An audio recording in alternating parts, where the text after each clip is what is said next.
Demain nous appartient, résumé de l'épisode 1221 du lundi 4 juillet 2022, Charlie évite à Nathan de nouveaux ennuis avec la police. À la paillote, une cliente dévisage Nathan. Elle a l'impression de l'avoir déjà vu. Nathan se méprend sur ses intentions et pense lui avoir tapé dans l'œil.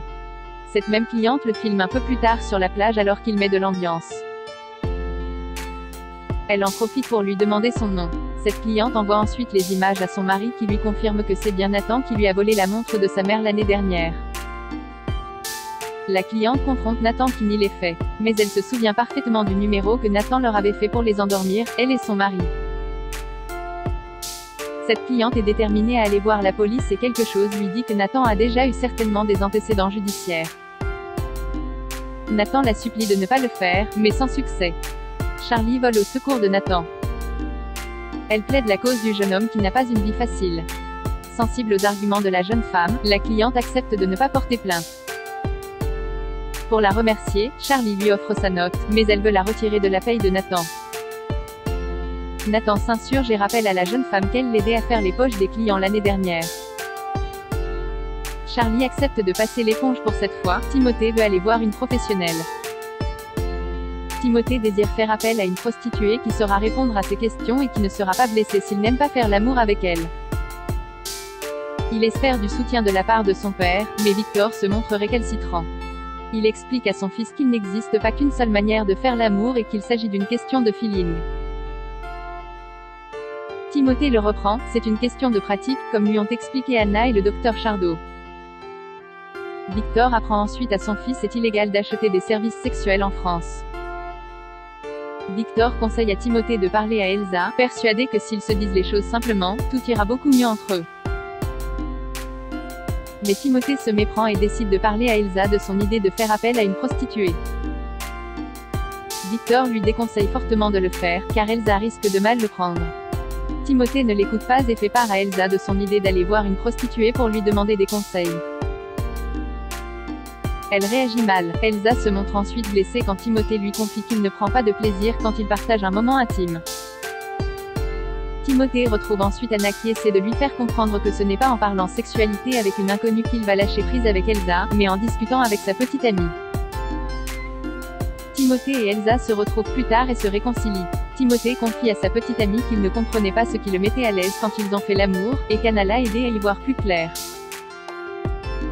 Ils partagent ensuite un moment intime. Timothée confie à Elsa que c'était mieux que la première fois. Et même s'il n'a pas réussi à lâcher prise, il a cependant très envie de continuer avec elle. Karim fait une embolie pulmonaire. Dans le cadre de son enquête, Martin recherche de potentiels complices de Justin et interroge tour à tour Judith et Noah qu'il a placé la veille en garde à vue.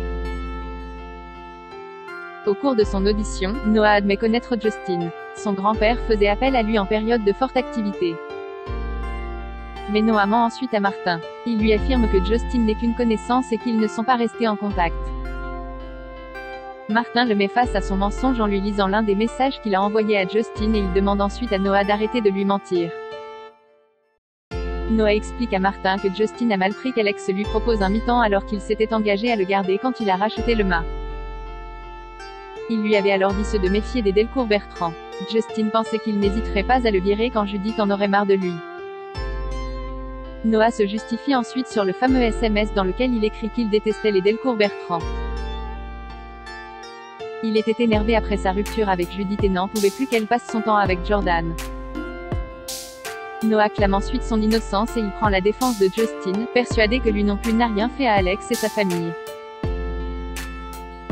Martin lui suggère de changer sa ligne de défense, car Justin a reconnu le vol de la caisse du mât et l'agression d'Alex Astéris. Judith est persuadée que Noah ne s'en prendrait jamais au mât ou à sa famille. Même s'ils l'ont rompu, ils tiennent toujours l'un à l'autre et puis, elle sait parfaitement que Noah n'a rien à reprocher à son père. Le vrai problème, c'est qu'ils se sont pris la tête depuis son retour d'Angleterre. Judith pense que Noah ne s'est complètement jamais remis de la mort de son grand-père et qu'il était en colère et blessé de devoir vendre son mât. Elle tombe de haut quand Martin lui apprend que Justin et Noah se connaissaient et que tous les deux sont remontés contre sa famille. Judith reconnaît ensuite que Noah était à fleur de peau ces derniers temps, à tel point qu'il s'est battu avec Jordan et qu'elle a dû le renvoyer. Pour Martin, il ne fait aucun doute que Justin et Noah sont complices de tout ce qui s'est passé au mât depuis le début.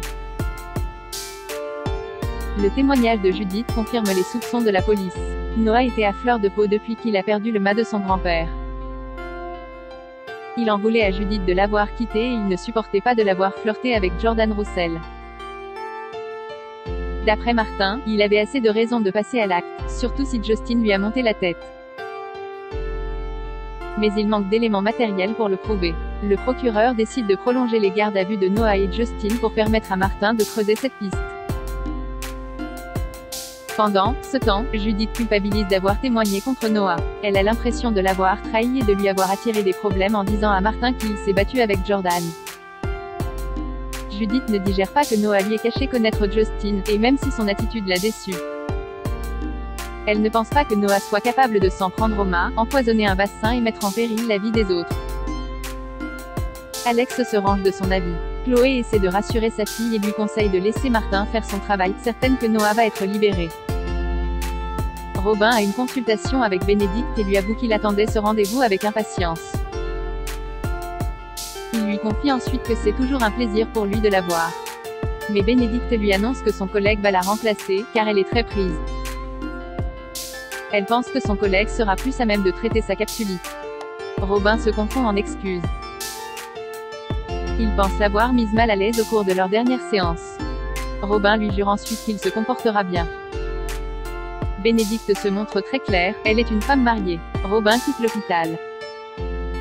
Il confie plus tard à Alex être tombé amoureux de son ostéopathe et l'a dépeint comme étant très jolie, très intelligente, très douce, mais très mariée aussi. Robin espère continuer malgré toutes ses séances avec elle. De son côté, alors qu'il est en compagnie d'Anna à l'accueil de l'hôpital, Karim fait une embolie pulmonaire.